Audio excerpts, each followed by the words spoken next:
Dark Fringe Radio.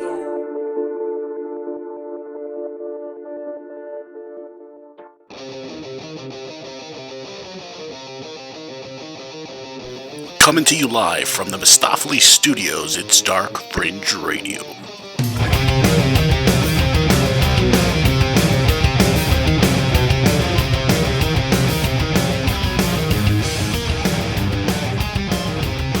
Welcome, everybody, to Dark Fringe Radio. I am your host, Will Martinez, and, of course, my co-host with me every night, as usual, every week, Jay Colosi. What's up, brother? How you doing? Something. Every time. Every time we get together. Every time we get together, it's a party. I'm great. Right. I'm great. I'm on the mend. Wasn't Nice. feeling so hot yesterday, but Yeah. I'm feeling good tonight. I'm That's drinking good. my ginger ale, just ginger ale. Good, No good, whiskey. good. No whiskey. Just Okay. ginger ale. That's okay. But I'm ready to do this thing, man. We've got some exciting stuff tonight.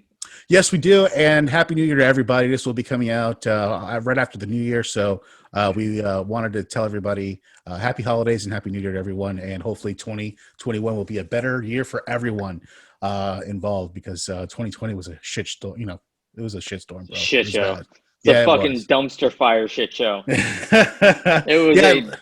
It was a dumpster filled with shit on fire. Show. It was bad. Yeah, it was bad. Oh. And, you know, I felt bad for a lot of the people, you know, across the United States that couldn't visit their families, of course, for the holidays. You know, that's always a bummer, you know, especially, the older, family members that you have, like grandma, grandpa, that may be in nursing homes and stuff like that. It's like so difficult to even see them, or if at all. So it's very tough. Yeah, it's a very tough situation for a lot of people across the United States. You know, it's just, again, it's something that we have never had to deal with like this, in our modern time. So, we had that stuff that we dealt with, obviously, in the earlier, turn of the century. But, this is something that's unprecedented. And, I just wish this in this next year that we're in now will be a better year for everyone. So besides all that, I want to remind everybody how you can listen to the show. You can go directly to our website, darkfringeradio.wordpress.com, right here at the bottom, and make sure you go there and check out all our stuff. I mean, we have over 87 episodes or so that are on there and that are available, which is crazy. We'll be hitting our 100th episode sometime this year, Jay, so looking forward to that, and have a lot of ideas for that show. So we'll keep you tuned into that once we have more information. But that's how you can listen to the show. And of course, our social media, you can go to Facebook, Instagram, and Twitter at Dark Fringe Radio. So make sure you go there and subscribe to all that stuff there at the bottom and follow our stuff. And we have a lot of cool stuff there on a daily basis, so make sure you check it out. And so that's it for the intro, Jay. I would like to get into our next segment, which is As the World Burns. And, this is kind of our our little post here where we kind of peek into what's going on in the world right now, and what we can talk about. Yeah, we talk some shit. Exactly. We talk some shit. Exactly. And so one article that I saw, Jay, that I just had to talk about and bring it up this week was that I don't know if you heard this, but researchers have achieved sustained long distance quantum teleportation. Have you heard about this, Jay? I have not. I don't know how I missed the memo. Yeah. Well, listen, point. It's one of those stories that gets buried in the news between all the other crazy shit that's happening, of course. So it's obviously easily buried in the news these days, because something like this would be huge news maybe about a year ago. But between everything that's going on right now, there's a big breakthrough that was made by researchers at Caltech, Fermilab, and also NASA, among others. And it was a step towards particle quantum intercept. And a major breakthrough, Jay, the quest towards quantum internet, a technology that would revolutionize computing, the myriad in just a myriad of ways, Jay, because what they were able to do was take a small particle and move it over like 22 kilometers of fiber in like 2 test beds. So they did this at Caltech, the quantum labs there, their network there, and the Fermilab quantum network that they have there as well.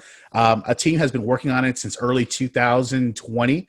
They actually had a big breakthrough earlier in the year, Jay, but they didn't really want to say anything until now. When they don't want to say anything until they actually have further evidence that kind of suggests what happened, and it wasn't just a fluke. You know Yeah. what I mean?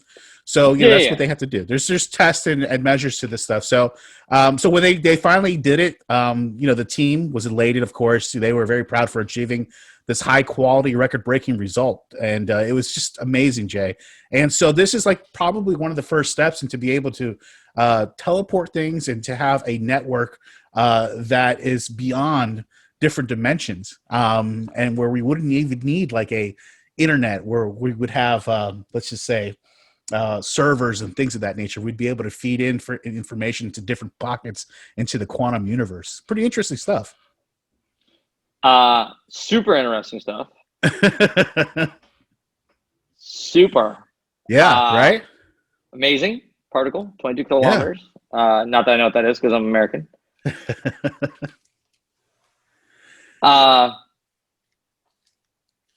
See, I get the use of using quantum mechanics for flow of information. When you start talking about using pockets, not needing an internet, I think you're talking crazy shit. Yeah. Would you ever allow yourself to be transported like they would have back on Star Trek? Yes. Actually, listen to this, one of my dying things before I die is I hope that technology has advanced far long enough to be able to transport yourself like that, and I will be the first one in line to do it. You're shit nuts. Do you realize that means that the original you is going to be destroyed and they're going to make a copy of you? It's kind of cool, right? No. Or I could end up like Mel Brooks in Spaceballs with my head pointed at my ass backwards, and right? you're scratching your big ass. Yeah. I didn't know my ass was that big, right? Why didn't anybody tell me my ass is that big? That's right. That's right. Love that movie. Yeah. So listen, NASA. But that's cool. Yeah. Cool. Caltech. It's cool to see all these people like working together, though. That's what's really cool about that. You know what I mean? So well, I mean, the idea of what this could be is still so grand. I mean, it's exciting. You know what's exciting is our generation, Jay, because our generation, we actually got to see the beginning, the really like beginning of like the big boom of technology. Everything. Yeah, like the internet, how it boomed, and how like cell phone technology boomed, smartphone technology. You know what I mean? How AI is going to take over. I know. Oh, yeah, that's hopefully it doesn't get to that. But yeah, you know what I mean? Yeah. Yeah, let's hope not. We were there. Yeah, Skynet. Our generation created Skynet. Yeah. Skynet, exactly.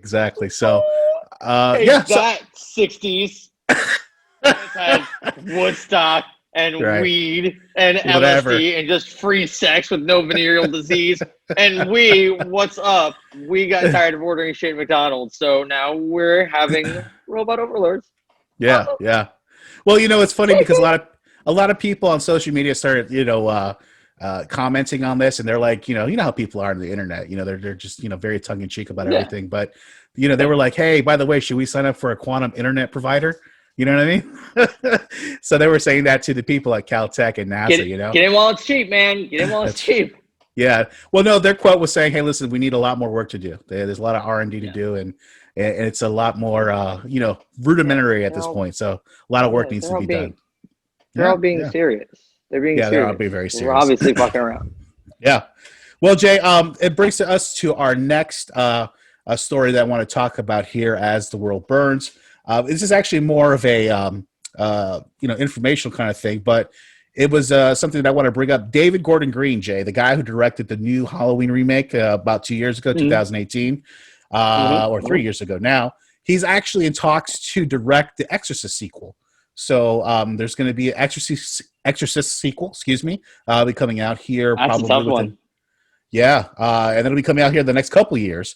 But they're talking about him directing this new film, which is really, really interesting because he's had such really good success with the Halloween remake, and a lot of other films that he's done in the past. And it's going to be really good to see. Yeah. Do you want to know something I know about that movie? You're going to see it. I will not see it. Oh, come on, Jay. You got it. Come on. The Exorcist? Come on. Exorcist, Marxist, No. whatever. No, Whatever. that's fucking with shit I don't fuck with. Yeah. Just me. Yeah. It's just me. You know, I don't want to accidentally invite anything. No whammies. Yeah. So I avoid that shit. You go have a good time. And when your head, see, I just did the whole head puking 360 thing. Oh, you actually I did it that. yesterday. Yeah, you I actually did it. Yeah. I actually did sure. it. It was awful. I'm still sore. I feel like somebody's been hitting my chest with a baseball bat. So I would not pay $25 to go do that. If you don't mind. I got you. I got you. No, yeah. I hear you. I understand. You know, that's not for everybody, but it's interesting to see how Jay. Now, Wonder Woman 88, I'll flush $25 down the toilet for that shit. Did you watch it? I sure did. Christmas Day. How was it? Awful. It was awful? Really? Awful. I heard nothing but good things about it. Really? No, they are lying. They're lying to you. It's just because it was Christmas Day and there was shit else to go see. That's true, too. That's true, too. The first Wonder Woman was really good, very action-packed. It showed a strong, independent woman. This one makes her seem very wishy-washy. Really? There's a lot more touchy-feely, love, romance bullshit. It was really slow. It was like an 8-hour movie. Really? It was really slow in the beginning. Once it picked up, it wasn't bad. Right. But it needed to pick up for a while. Bro, you can stream that shit from HBO for free. And get your money's worth. And going to see it in the theater was a mistake. But hey, 2020. 2020, exactly. One movie I did see, I will tell you though, Jay, was a movie called Songbird. Have you heard about that? I have, yes. Okay, and so it's a pandemic movie, very similar to what we're dealing with now, but it's COVID-23 instead of COVID-19. So it's a more advanced version, and it's like a very dystopian future type of movie where, like, as soon as you get sick, like what you have to do is you have to take your cell phone. Every citizen has to take their cell phone, have this app, and they scan you. And if they scan you and you're sick, they come to your house and physically remove you from your house, like with these guys in hazmat suits and M16s. So it's really crazy, but it's a kind of love story between two people and the separation of one person, having somebody who died from that COVID-23 in the movie, and then almost getting removed because they were associated with that person who died, and then their person, the boyfriend. So it was a really interesting story. It was pretty fucked up because it kind of gave me a glimpse into the future. Yeah, that I didn't like. You know what I mean? Yeah, it just I didn't like what I saw. But anyways, Songbird, that's another one that I saw that I thought was pretty good. But anyways, that's it for tonight for As the World Burns. That's a good enough talk about that. But that brings us to our next segment here, Jay, which is What the F Florida Man. And What the F Florida Man. Yes, and this is of course a segment, Jay, that you do where you give us a nice headline story from the great state of Florida here. And what do you have this week for What the Florida Man, Jay? This week I have wanted man gets caught by police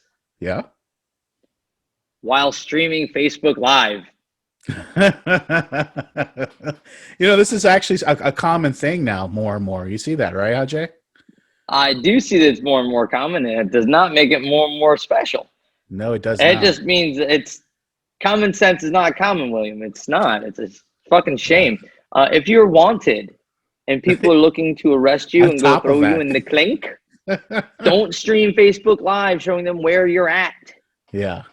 That's probably not a good idea. It's probably not a good idea. They roll up on you. They're on Facebook. You know what? What's so funny to me?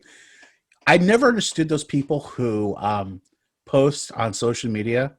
These guys, and it's usually guys. I every once in a while see always guys, but it's mainly guys. But they'll post like a video. Stupid. They'll post a picture of their bed with 2 Glock 9s, a stack of cash, 4 bags of weed on it, and it's like, what the fuck are you doing? Like, do you want to get caught? Please arrest me. Arrest me. I like dick. Yeah, scared straight. Yeah, listen, I just don't get it, man. Or Or the guys scared that are with the unstraight. or the guys that are talking around with the with the guns and waving them around like they're gonna do some shit, and the I next like thing the you know, one that was tasing things and tased a Coke can. yeah, he obviously did not. He did not go to class that day of science class to remember that metal is a conductor of energy, so or electricity, I should say. While his sister was like making out with her boyfriend in the background, and they just watch him fall, and then they go back to kid. It's fucking awesome. Wow, only The in internet America. is awesome. Only in America, and only in Florida Only in Florida. will you get caught by police because you're live streaming on Facebook. Facebook Living, yeah. It's stupid. Anyways, enough of that. You're welcome, America. Thank you, Jay, for that. There's a reason why we are America's dick. You know what? We are the melting pot of everything. All the like trash people from all of the United States. William is called gonorrhea. Yeah. Has gonorrhea. It does. And man, I tell you what, it's like from every person from every state. Every state. All the trash people. Doesn't matter. Every trash person from every state ends up here because either they're running for the cops or they just want to get away from the snow. It's one of the two. Come on, y'all. Yeah. We're pirates down here. Anyway. Well, Jay, that brings us to our main interview tonight with Mr. Jim Schmidt. He's an author. He wrote a book called The Way of Existence. It's a really interesting story. It's about it's a past life regression, Jay. He had a past life regression with a actual hypnotist, and he started getting all these tidbits of past lives, and he was able to basically put them all together in a very interesting book about something that he either witnessed or experienced in the past or the future. It's really kind of hard to tell. He does feel like most of his experiences are in the future, so it's really, really interesting. Yeah, and interesting. I got to read the book. It was really cool, Jay. I'll actually pass it over to you if you're interested. It was really cool. It was a good read. It was easy read. And you can pick up his book, by the way, at TWOE Books. So that's TWOE Books.com. So make sure you go there, check out his book. He doesn't have his book as an ebook. He only has it as a physical book. So you can only buy it there at his site. It's $12, $13. It's really cheap. It's you know what? It's a great value for. Yeah, it's great. So check it out. So we'll get into our interview here with Mr. Jim Schmidt, and we hope you enjoy. Hi, this is John Davis from the Flat Earth Society at theflatearthsociety.org, and you're listening to Dark Fringe Radio. Hey guys, thanks for joining us on Dark Fringe Radio, and tonight we have a very special guest. Tonight we have an author by the name of Jim Schmidt, and he has written a book by the name of The Way of Existence, a very fascinating tale about, let's just say, some past life regression and pieces of a puzzle that he's kind of put together, but we'll kind of get into all that here in a second with Mr. Schmidt. But of course, we'd love to welcome him here at the podcast. Jim, thanks so much for joining on the show. Come on, thanks so much. Thank you, Will. Thank you for having me. I'm very excited to be on your show. I've looked at your shows and the episodes. Your material looks super exciting. I recently discovered your show. I'm looking forward to diving in and listening to all the episodes. Well, I appreciate you as well. I mean, you contacted me. We contacted through Facebook. You talked about your book here that you've written, The Way of Existence. You've actually sent me a copy, which I highly appreciate. And I've read the whole thing, and it's a really fascinating tale. The first thing that kind of grabbed me about this book, Jim, is when I always look at a book, and they say never to do this, but you judge a book by its cover, right? But I think that's a natural thing that everybody does, right? Yep. And so on this particular cover here, you have a symbol, and if you could tell me a little bit about the symbol, I think this has some significance to it as well. Yep. Well, I'm going to write a series of 5 books. It started out as one story, but it didn't make sense for a few different reasons to write one huge book. And I knew that, right now, it looks like it's going to be a series of 5 books.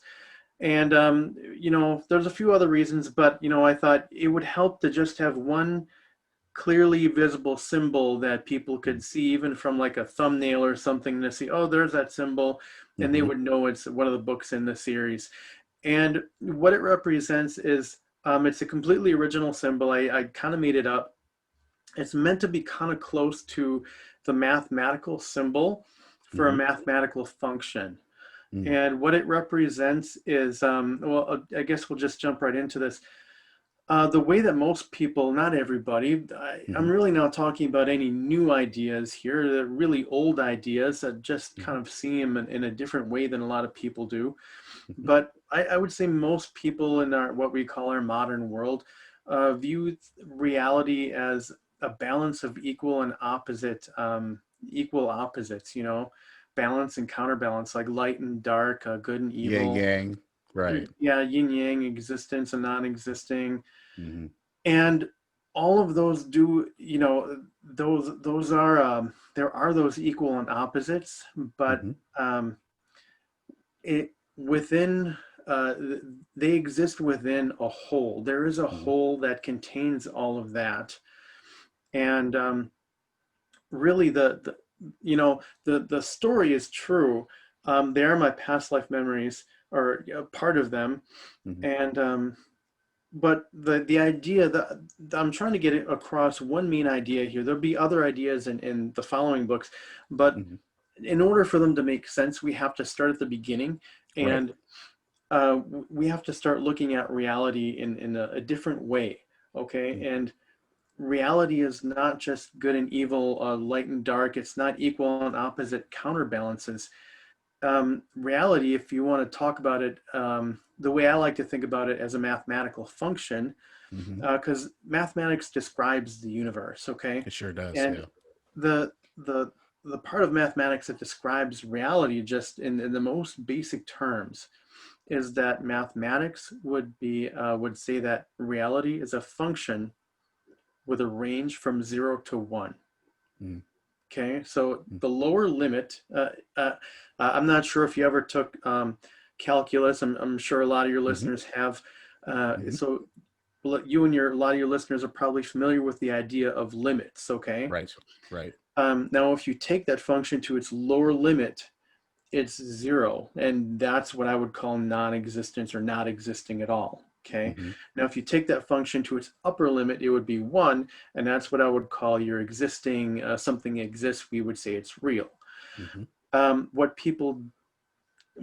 I would say, what most people don't really understand is that everything that we are, our entire universe, we exist at varying levels in between those two limits. Right. Okay. So yeah, you described it a lot in the book. I mean, that's an ongoing theme in the book. You know, you describe, you know, the existence of certain things on a certain level of vibration and frequency, and you not being able to see it because it's on a different level, and you're only existing on a certain level. So yeah, please explain that a little more if you could. Okay. Yeah. We again, this isn't a new idea, but the way that we're kind of limited in our range of what we can perceive. Like we only see the 7 colors of the rainbow, and we know that there's ultraviolet beyond and infrared on the other end. We know there's things that we can't see, and it's the same thing. There are entire different what the Buddhists and Taoists call them realms, and there are other there are complete other societies of beings, even in and around the earth, that are going on all around us, have been for a very long time, are now, and will be for a very long time. And because I like to think of it in terms of a radio, okay? Because our radio can't tune in that radio station, we never hear it. So these other beings are just beyond our range of frequencies that we can perceive. So there's all this stuff going on all around us that we don't, that we have no idea are even there. You know, we're looking. And I love that radio, you know, symbolism, because it's absolutely right. You know, what you're saying is that, you know, we are on one level and these other beings are on a certain other level. So like, say for instance, on a radio, if you put the dial to 100 and you flip it onto AM, that's us. There's another side to it, the FM, that we don't hear, but it's still there. even though we don't hear it, it's still in existence. So yeah, that's a fascinating way of looking at it. I've never, thought about looking at it that way. Right. And there'll be other ideas, like I said, in future books, but until we start looking at reality in that way, all of the other ideas in the following books just would seem like pure fantasy. Just kind of, oh, that's a nice fairy tale, but what's the point? This is, it doesn't make any sense. But when you realize this is the way reality really is, then all of this isn't, if people were to ask me if my book is about religion, I would say it's not religion. It's not even philosophy. I like to say it's applied physics. Right. This is really, and the Taoists and the Buddhists, and from what I understand, I wouldn't say I'm an expert in the field or anything, they had what they call the 6 realms, okay? And they don't really teach the 6 realms, especially to Western culture, because a lot of people are opposed to the idea of reincarnation and stuff like that. But we're looking out to the stars, and we should be, we're asking, like, are we alone and stuff like that? And people don't realize there are other, societies of beings that we're completely unaware of that are around us right here on Earth, They're just invisible to us. Yeah, and it's so important too that that you explain how the way you're explaining it, because I know in the book you even state to the readers in the book that it's so difficult to explain, but you try to do it as best as you possibly can, and then that's where again we're talking about the frequencies and levels again, about what you're actually witnessing and seeing. So let's take a step back, because we already jumped into the rabbit hole pretty deep right there talking about all this stuff. Let's take a step back and let's talk about what got you to come up with this book. What prompted all this? Now, I know this is about past life regression and this, but what prompted all this? What happened? Oh, we're gonna go back a ways here. About 25 years ago. Okay. I had I'm not sure if you remember an old movie from, I think it's from the 90s, called A Stir of Echoes. Oh, absolutely. One of my favorites, Kevin Bacon. Okay, yeah, Kevin Bacon. Yeah. He had kind of an odd experience where just kind of like he had these latent abilities and then just boom, something triggered him and they all flipped on. I had a similar experience where it was a series of life events, nothing too terrible or tragic, just a series of stressful events that kind of happened one after the other. And my stress level was pretty high, and I didn't feel really terrible or anything, but it just kind of was enough that all of a sudden all of these abilities were kind of turned on, and all of a sudden they were all at like 11. Wow. And this I talk about in great detail right now. I think it's planned to be book 4. Is going to be this present life that I'm living in right now.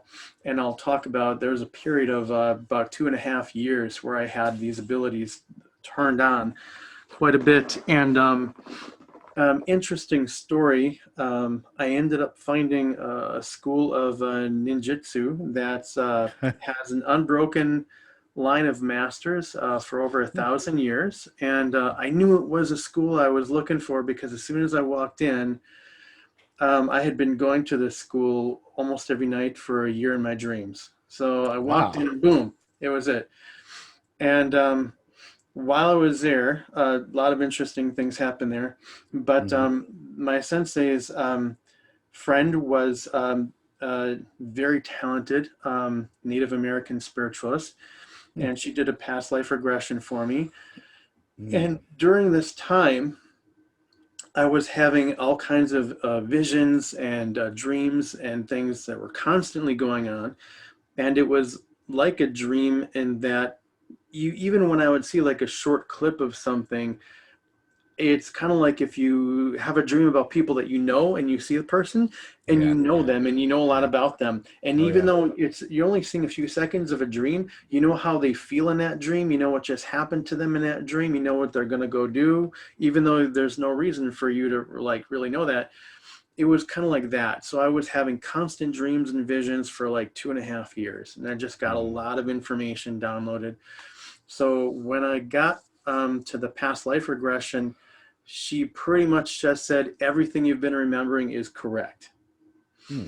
And then she moved on to say that she had a message for me from my guides that I am supposed to write books and leave them behind. And that brings up another important point. You'll notice I don't have any ebooks.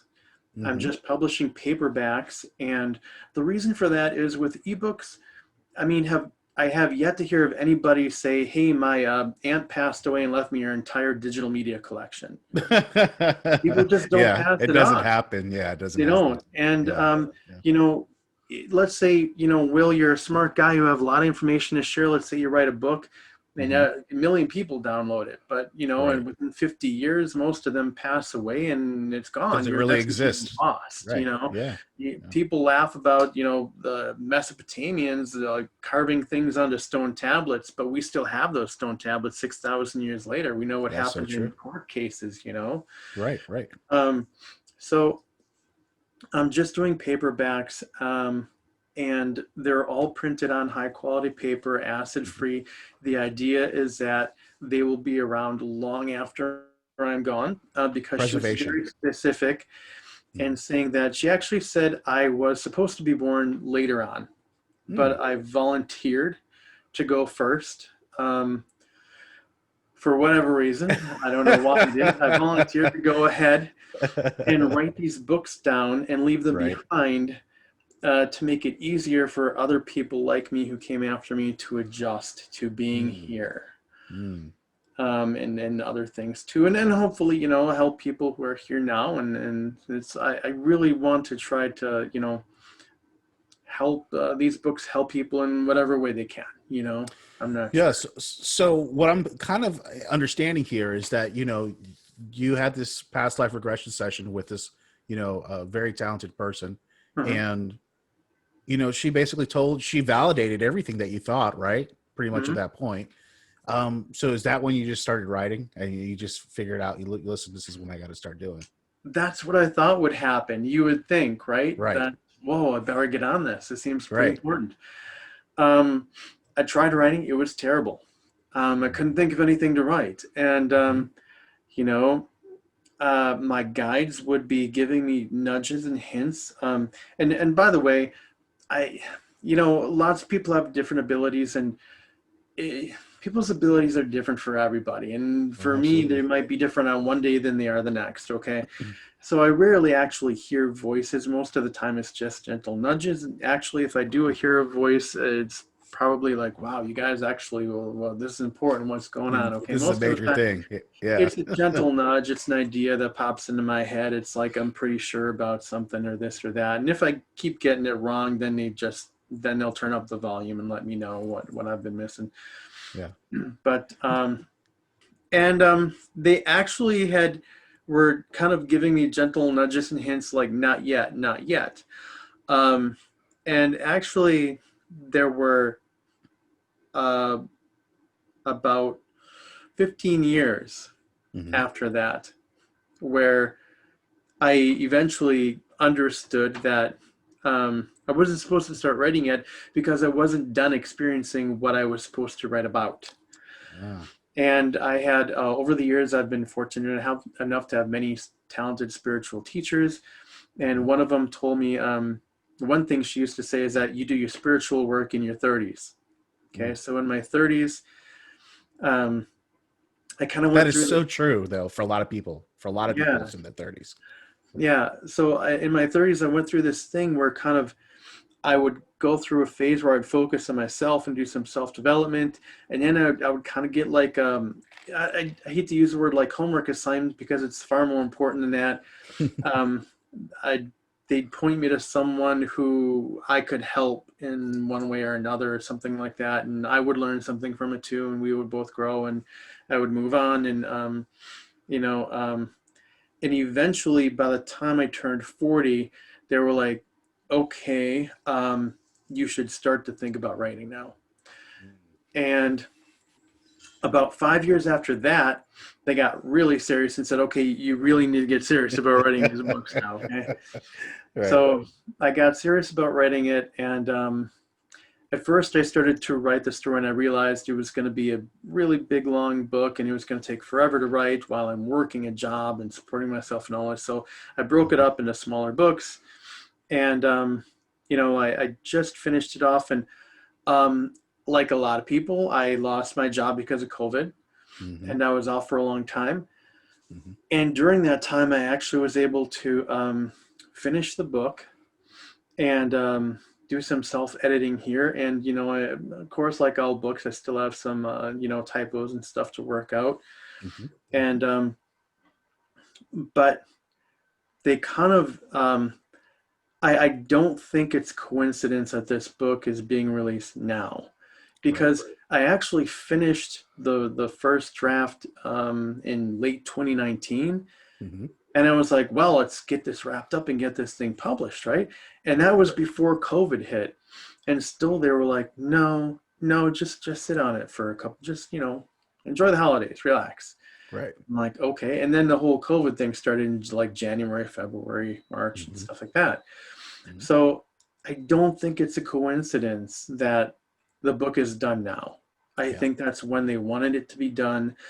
And I think there's probably a number of reasons for that. But I think one of them is this idea, this book has ideas that are going to kind of, if the intended effect is to help people see the universe and reality in a slightly different way. Okay. And a lot of people, when things are going good, people just kind of kick back and they're like, yeah, thanks, I'm good, I'm not interested, Complacency. I'm good the way I am now. But when things kind of go sideways, people kind of look around for, hey, this doesn't make sense. Maybe something else out there can help me make sense of this. And I think as the series of books go along, it is going to help a lot of people make sense out of not just reality, but what's going on in the world now. And I'm not saying that, obviously, this is not one of those spiritual books where I'm just going to blow, rainbows and sunshine at everybody and say it's all good, it's all right. Right. But for the first part of the book, the first 3-4 books probably, I just want to help people look at reality in a slightly different way. It's one of those things where for years, for the longest time, I thought, well, this is the way everybody thinks about it. And, when I would talk to people, it would be like, nope, that's not the way I see it. Right. Yeah. Yeah. It's definitely not a mainstream thought of, stream of thought. And I subscribe to the way you think as well. I do believe in past lives. I think that's the whole reason why we have deja vu. When we go to certain places, like what you said, when you were at that place and you automatically knew that was the place. Well, you also were dreaming it at the same time. So that was even more validation at that point. But yeah, there's explanations for all that. And I totally believe in past lives. And so these books obviously are a collection of memories that were brought out, through this past life regression. You were getting them through dreams. Is that correct? Because that's how you were getting these messages back, right? Dreams and visions. I got most of it in a 2.5-year period. Okay. And a lot of it was visions while I was awake. During that time, it was a rough time, man. I wouldn't sleep much for, say, like 6 days out of the week. I would sleep like 2 hours a night, or take maybe like a 2-hour nap and a 1-hour nap and a 1-hour nap, and that would be all the sleep I would get for 24 hours. Yeah. But something really frequent is I would go lay down in bed and I would, not be able to fall asleep, and I would toss and turn, and eventually after about 20 minutes I would roll over and I would just roll out of bed and I'd still be on the bed. So I'd be outside of my body and I'd just go all kinds of different places and see all kinds of different things. And after a few hours, I'd be like, oh, I got to go back to work. It's time for me to get up and go to work. And I would go back to my house, go back through a wall or a window, and I'd see my body on the bed, and I'd go into my body. I just kind of go into it, and then without losing consciousness at all, I would feel and hear and like audibly hear a click, and then I would just open my eyes and go to work. Wow. And all these strange things that I would see while I was outside my body. About a year later, about a year into this, I found a book that kind of really was not, they said too, this isn't a philosophy or religion book. We're just trying to say if you went around the astral plane like an explorer does in a jungle and just documented things, this is what you would see. It was a little book, and I went through it, and I was led to that book, and I was looking through it, and I was like, oh, this is all the things I've been saying for the last year. Yeah. And so I've read a lot of really good, interesting books that some only 100 years old, some 1,000 years old. And they're tremendous philosophy books and things like that. But a lot of them just sit on the shelves and collect dust in libraries. And honestly, originally I was just going to write a book about these ideas, about the universe, reality, and all that stuff. And I thought, if I just write a story about that, it's just going to gather dust on shelves. Because more than anything else, humans care about people and their relationships with other people. So I thought, hey, I have this really interesting story, my past life memories. So I worked really hard. The reason it took 5 years is because I kind of worked on weaving all of these ideas into the story of, my past lives. And a lot of books where people write about past lives and things like that, or other realms and places like that, it's like an information, like a tourist guide, like a pamphlet, here's this place and this is what happens here, and people come here to do this. Fact 101, right. My book is actually about like, here is where I was, here's what happened. I met this person. We had a family together. These are our children. And you're actually in the story as the children are growing up and the different things that happen to us. And the ideas, I put them into conversations that we had. So these are actual, and another thing too, some people thought this would just be, a book about past lives. So you lived in Scotland in the 1740s or something like that. This actually focuses on a past life in one of the other 6 realms around the earth. So some people might say I was a spirit, or I was living in the 4th dimension or on the astral plane. So actually, I've talked to some people, and I was talking to one person, and she said, wow, you seem to know a lot about the 6 realms. Where'd you read that? Because there's very, very little written about them. And she actually owns a spiritual bookstore, so she would know. Wow. And I said, I've read very little about them. I actually remember living lives in the other 6 realms, which is extremely rare, at least in my experience. And that was one of the things too. During the 20 years when I wasn't writing, I kind of said, I don't have to write these books because there's other people like me out there, Right. Yeah, you thought everybody was probably like that. Yeah. I spent 20 years finding the strangest people I could, going to talks and seminars, and met lots of awesome people and learned a lot from them. And I hope I still learn a lot more, And I realized how little I really know. But they would tell me their story and I would share mine. And, every single time they said, wow, I've never heard a story like that. And you definitely should write those books. Yeah. No, it was a great idea to do so. And, another, I guess, characters or a set of characters that kind of shows up at the beginning and then throughout the book as well is these angelic beings that you really can't make out their faces, but they're like these, balls of spiritual light. Talk to us about that. I mean, I find that so fascinating because I could kind of see what you're talking about. If that makes any sense. You know what I mean? Yeah. Angel is a very broad term. There are many, many different kinds of beings. And I forget which book it was. I was reading a book And there was a gentleman talking about how there are pathways, kind of like shortcuts through the universe that angels will use. And, geez, like I said, it's such a broad term. Two types of what I would, or what people would call angels, would be beings that were created immortal, and they never pass through birth and life and death. Right.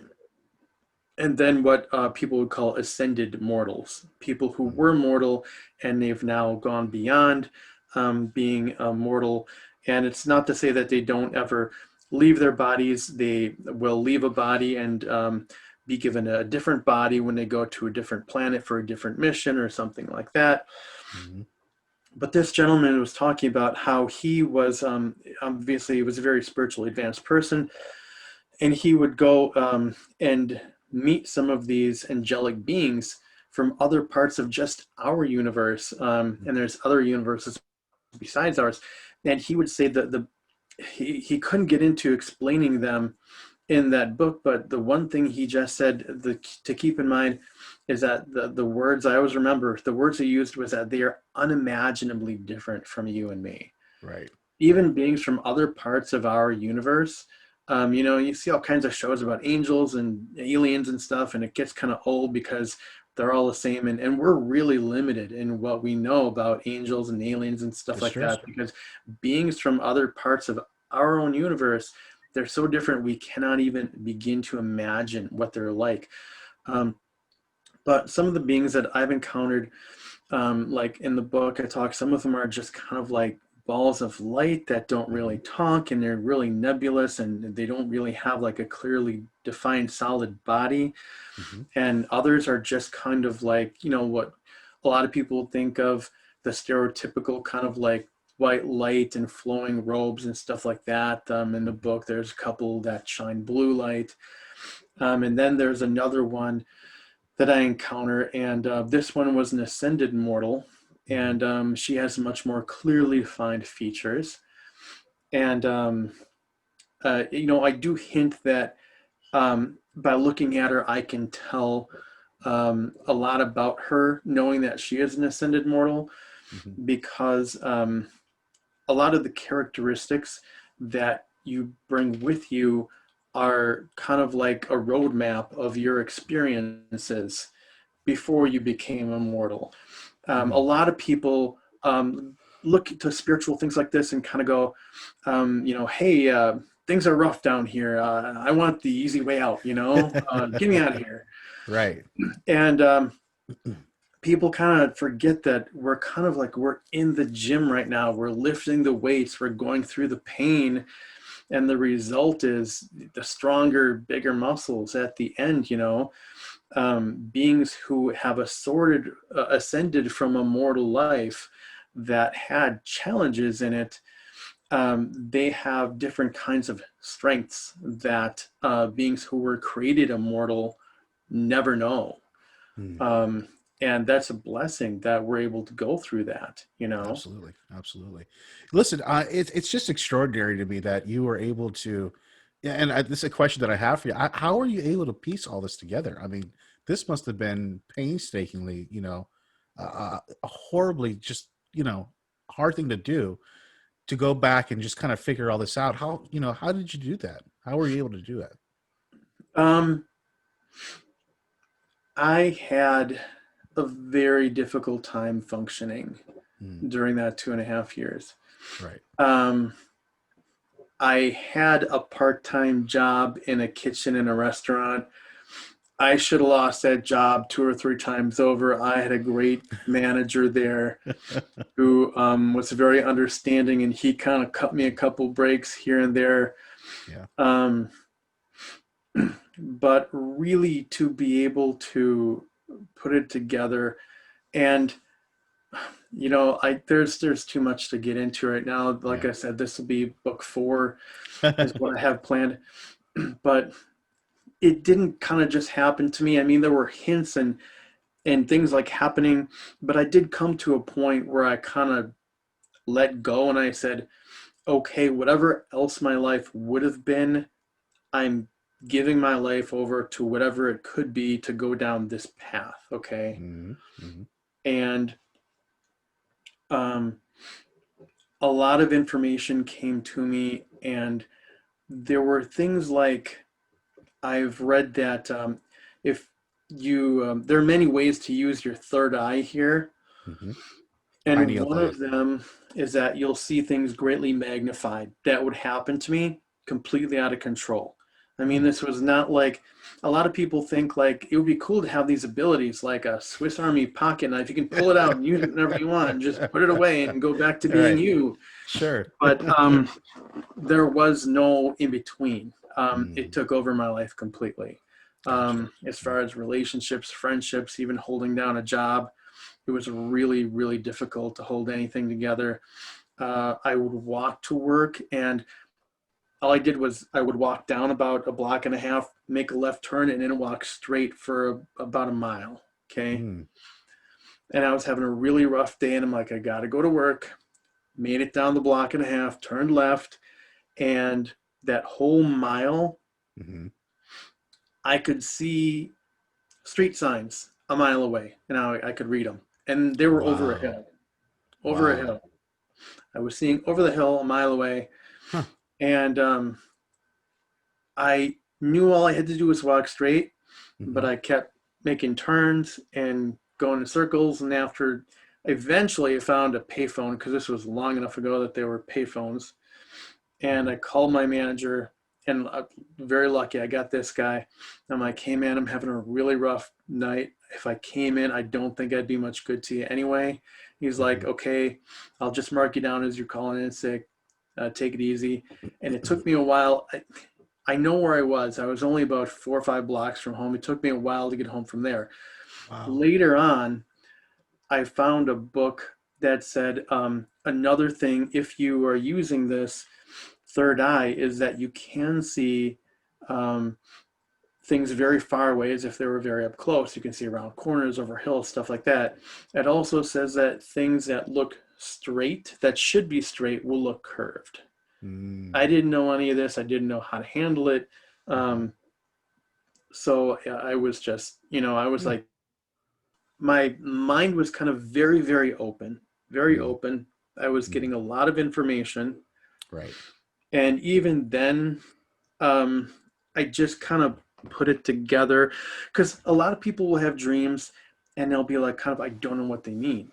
But I had like so many of them for so long, constantly, that eventually it became a very, very, very long story. And it was really something that I used to say to people who would try to talk to me during that time and say, what's going on? Why don't you feel good? What's going on? And one way I would put it is that my consciousness is bleeding forward and backward in time, a very, very long time. Now, I'm terrible. I would be a terrible psychic, because most of the time when people go to a psychic, I slap down their $40 or whatever, and they're like, tell me about, am I going to get this job that I want? Does he like me, or does she like me? And, am I going to win the lottery? And all that stuff is in the next week. I want all that to happen in the next week. Is it going to happen or not? And I want to talk to my grandma who passed away. I'm terrible at things that are really close like that, but things a million years in the past, or 100,000 years in the future, or, I'll get visions about someone I meet, about, their next life, or 2 lives from now, the next couple lives. I've met people where I said, well, you're going to have you're going to go through this period of being spirit, then you're going to be reincarnated on another planet, and you're going to have this kind of body. And I describe their face to them in great detail. And then you're going to have a family there. And then after that, you're going to go through being a spirit again for a while. And then you're going to be a guide on a planet. And you're actually going to not be born, but you're going to descend as a spirit. And you're going to help people on that planet get along with each other and stuff like that. That I'm great at. But, are you going to win the lottery next week? And no, I got nothing for you. And you actually explain a lot of that in the book about how, humans do that, when, we pass on, we either ascend or descend, and we either do certain things or, go this way or go that way. And I think it's a great way of explaining about what happens to us after we die. It's, and that's the age old question that, that's always been, that we've always asked ourselves, who are we? Where do we come from? What happens after we die? You know what I mean? Those are the three main questions we usually always have. If somebody asked me what happens after you die, I would say, what happens after you're born? I mean, there's so many different things that could happen. There's so many ways to pass. I mean, I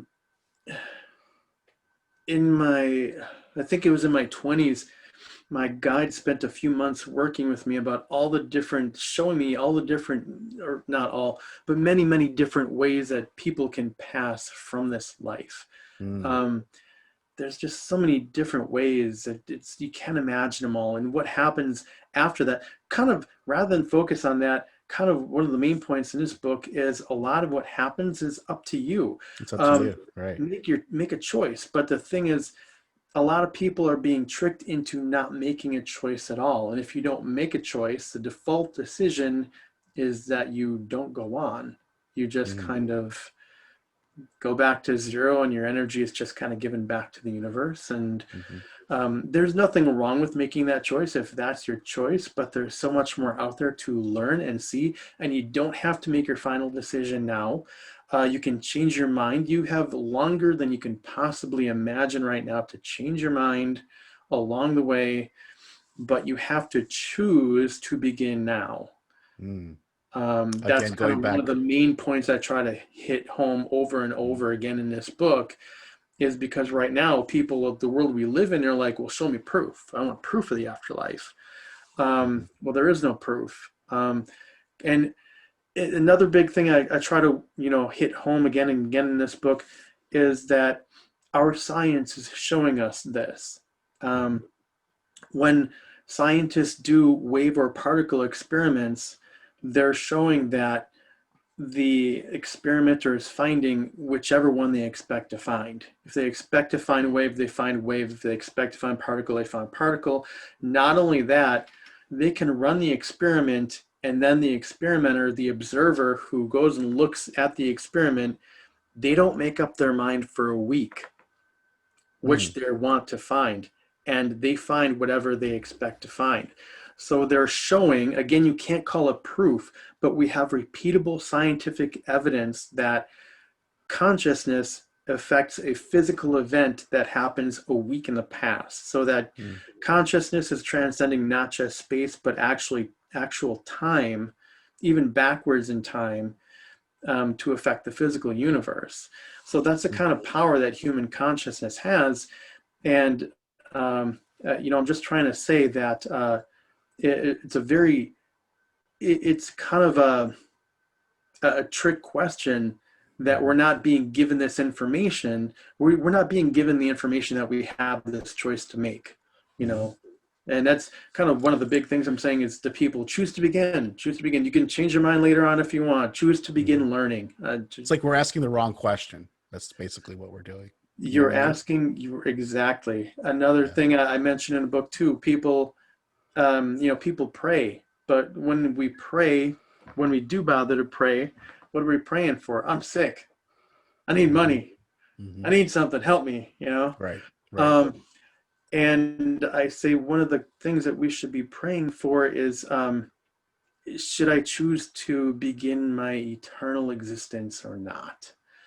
And the answer, people say, well, you pray, you don't get answers to your prayers. And, I'm saying the answer to this prayer is all around us 24/7. Yesterday I got up to go to work, and I get up kind of early to go to work. And it was just before sunrise. I go outside. It was a still morning. The moon was out. There's a planet next to it, and the sun is just starting to come up. I'm like, man, this is so beautiful.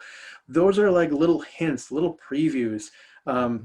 People talk about how surfing, you could get in touch with the universe. I absolutely believe that. That's another way that the universe is giving us previews of, well, here's a preview of, what is out there, the beauty of a sunset, these are all previews of what's out there if we choose to begin, Yeah, of course. Just like what the title of the book says, The Way of Existence. So going back to the title, it makes perfect sense. It brings it back full circle. And it really just a wonderful book, Jim. You've really outdone yourself. I really can't wait for all the other books to start coming out. When are you planning to start releasing those other projects? Well, the 5 years was to really outline the entire thing Mm-hmm. and then really focus on the first part, the first book. Okay. Right. So Mm-hmm. the other 5 books are outlined. I have a lot of notes for them. They Mm-hmm. won't take nearly as long to write the rest. Right. However, I have my challenges like everybody else. I have to work Mm-hmm. a job and Of course. support myself. And this writing process isn't just kind of like park your butt in front of your computer and start typing words. Yeah. This first book, the best writing I have done was, people laugh about this, but I will watch hours of cat videos to clear my mind. It kind of, No, that's a good clear. Yeah, that's a good it one. exhausts the part of your brain that gets in the way, you Mm-hmm. know?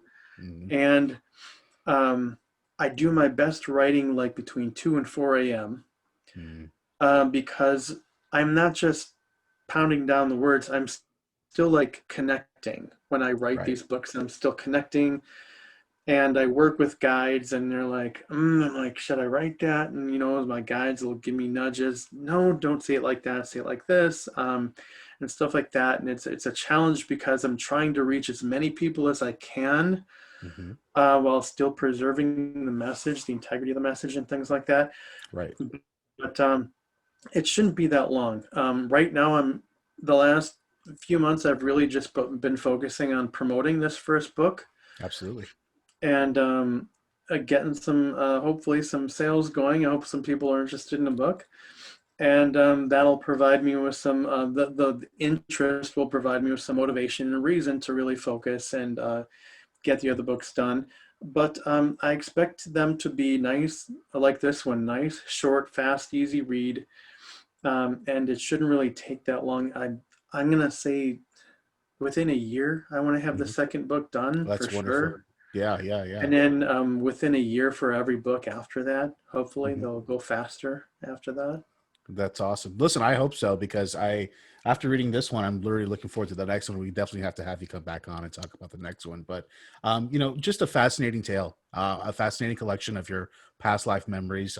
You go into such great detail, especially at the beginning of the book, where you're, this exodus from this planet, you're going on to another one, and all the things that you're starting to witness and see, and how you're Mhm. describing it. It's just amazing. I mean, it definitely is a different way of looking at uh, the world, and what happens to us after we pass on, and the universe and how it all works. And just again, I implore everybody to go check out Jim's book. Jim, where can everybody find that on your website? Um, I am just selling paper books on my website right now. Mm-hmm. The website is www.twoebooks.com. That's for the way of existence. I'm not going to make you type it all out. It's just twoebooks.com. That's books plural with an S on the end. Okay. Perfect. Yeah, we'll have that there at the bottom so everybody can check it out, and we'll have links to that on the show description and stuff like that Right. as well. So, Jim, listen, anything else to add about this book, and anything else you want to add as well? Right now, my website is just set up for shipping in the U.S. and Canada. Okay. If you are outside of the U.S. or Canada, you can leave me a message. I can ship a book to you. Right now, mail to most countries is running about $25. Right. Of course, there are some challenges with international shipping and stuff like that. Mm-hmm. And I thank everyone for their patience. Again, a reminder, I am doing the paperback books only. I could actually make more money if I did ebooks, and people all over the world could download it real easily. Mm-hmm. But the idea is that these books will be around long after I am. And if you buy one of these books, I hope you read it and then pass it on to someone else. I hope these books are being passed on to person for long, long after I'm gone. I'm a big book passer honor. I love doing that. To me, that's just Right. like passing on information. I'm a big advocate of that. People give me books all the time. I'm lucky enough to, have a lot of people do that. And so I totally believe that. And I totally get what you're saying. A book is going to last forever. Those ebooks will not. So, I totally get it. Listen, Jim, it's been a pleasure. Thank you so much for coming on Dark Fringe Radio, talking about, of course, The Way of Existence, your book. Please, everyone, make sure you go ahead and check that out. Purchase the book. It'll be a great holiday gift, if not for the new year. Make sure you go ahead and check that out and check out Jim's book. We really do appreciate it, Jim. Thank you so much for coming on Dark Fringe Radio. Thanks for having me. I can't wait to come back for book 2. Absolutely, my friend. Thank you again so much, and we'll have you again next time, okay? Thanks. Have a good night. All right, you too. All right, guys, thanks for joining us back here. And we hope you enjoyed that interview with author Mr. Jim Schmidt and his book, The Way of Existence. Make sure you please pick that up on his site, which is TWOEbooks.com. So that's TWOEbooks.com. Great read. You won't be disappointed. And he has a lot more. This novel's not over, Jay. There's a lot more to come. He has about 3 other books in the halls waiting to be released. The pipeline. So, the pipeline. So we once he has that coming out, we'll have him back on the show to promote his stuff as well. So before we say goodnight, Jay, we have one last segment, and that's what to watch. And of course, Jay, that's where you give us a nice suggestion of something that you've watched recently, whether a movie, TV show. And so what do you have for us this week for what to watch? Well, I think, William, I've already given us a what not to watch. Yeah. But my what to watch, I was actually watching it as I was preparing for tonight. There was a show I was really hoping to get into, and I started with that, and I couldn't. On Netflix, there's a new anime, and it's about Wolverine, which is my all-time favorite superhero. I actually have him tattooed on my arm. He's my favorite, has been since I was a child. I'm all things Wolverine. I couldn't get into this show because it was terrible. So as I'm clicking around, I come across a documentary called The Battered Bastards of Baseball. Okay. It's about the Portland Mavericks. Okay. The Portland Mavericks were an independent baseball team that actually had a lot of professional baseball teams pissed off at them because they were playing just such good football, and all there were a bunch of outcasts. And it was all started by Kurt Russell's dad, Bing Russell, who apparently was a baseball savant, who also played the sheriff on Bonanza. Bonanza, yeah. So that goes to show you how far his Westerns go in that family, no? Yeah. Yeah. I mean, Westerns and baseball. Yeah, and then he does Tombstone when at the height of his career. Exactly. Yeah. Exactly. So crazy. So huh? It was unbelievable, and they show how it came to be, and they show how his dad just he built this thing, and he didn't have anybody to answer to, and he had such a devil-may-care, I don't give a fuck attitude. You could not love him. Yeah. And what he does for this team, I mean, it's such an unbelievable story. And even though it was only like a short window in the late 70s that this happened, I mean, the fact that it happened at all. I mean, this guy won GM of the year his first year out. Yeah. And he wasn't represented by anybody. It was just him. It's amazing. Yeah. It's crazy. So it's on Netflix, called The Battered Bastards of Baseball. And it's a real interesting look at professional baseball, what it is, what it was, and what it should be. Well, interesting, Jay, and we definitely will check that out on Netflix. And thank you for the suggestion. I'd like to throw one in there as well, Jay. It's kind of an unorthodox Christmas movie, but it's called Fat Man, and it just came out earlier this year. It's with Mel Gibson, believe it or not, and he plays Santa, but it's a different kind of tale. He's Santa, but he's not like Santa what you think. He's like contracted by the government to be Santa. And anyways, this kid ends up getting a lump of coal from him and sends out a hitman to kill Santa. So there you go. Nice. I'll leave it at that. Awesome. Yeah, that sounds just crazy enough to be good. Yeah, it is actually. It's not bad at all. So Fat Man, check it out. But Jay, thanks so much. Yes. thanks so much for what to watch. And of course, that brings us to the outro. We want to thank everybody for tuning in to Dark Fringe Radio. This is a brand new year, a brand new look for the podcast. We're going to have new segments coming out here in the next couple of weeks. New guests coming on the podcast as well. Exciting guests. So we hope you guys enjoy all the new content that we have coming out here in the future. Of course, you can follow us on social media again, Facebook, Instagram, and Twitter at Dark Fringe Radio. So make sure you go there and check us out. Of course, always on our website, darkfringeradio.wordpress.com is where you can go listen to all our shows. So please make sure you do that. And also, YouTube. All this stuff is on YouTube now. You guys should be enjoying all this video goodness that we're giving you. I mean, geez, look, I mean, I'm getting Jay to come on this video here. I'm prying him out of his life. He's a busy guy. I'm a busy guy. We're busy men. We're busy motherfuckers. Exactly right. So we hope you guys enjoy it. Check us out on YouTube as well. Subscribe to our channel and like all our stuff. We really appreciate it. And that's it. So we hope you enjoyed that interview with author Jim Schmidt. And we'll see you again next week on a new and brand new, wonderful episode of Dark Fringe Radio. Thanks so much. We'll see you then. Thank you for listening to Dark Fringe Radio, recorded in the Mephistopheles Studios. Any correspondence can be sent to thedarkfringe@gmail.com. Thank you again for listening.